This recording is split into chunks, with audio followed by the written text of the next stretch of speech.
پنجاب کی معاون خصوصی برائے اطلاعات فردوس عاشق احوان کا کہنا ہے کہ اگر میں وفاقی کابینہ نہ چھوڑتی تو مجھے ہارٹ اٹیک یا نروس بریک ڈاؤن ہو جاتا۔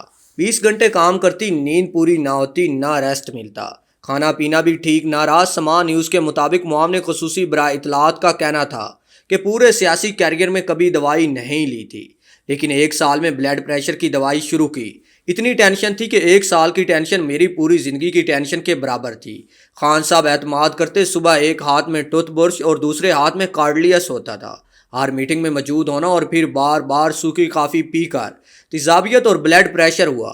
جس دن اس سیٹ سے علیحدہ ہوئی کوئی دوائی نہیں لی۔ یہ میری کارکردگی ہے جس کا احساس ہوا اور مجھے دوبارہ لایا گیا۔ میری سیدھی اور دو ٹوک باتوں سے لوگ ناراض ہوئے اور ان کی ناراضگی حاوی ہوئی۔ میں منافق نہیں ہوں جس سے ناراض ہوں، کھلے دل سے ناراضگی ظاہر کرتی ہوں۔ جن کے متعلق تحفظات تھے، لیڈرشپ اور وسیع تر مفاد کے لیے سب کو معاف کر دیا۔ خان صاحب کی موجودگی میں سب سے بیٹھ کر ایشوز کو کلیئر کیا۔ تحریک انصاف میں میرے بارے میں منفی تاثر رکھنے والوں کو حقائق کا علم نہیں اور پتہ چلنے پر تاثر بدلتا ہے۔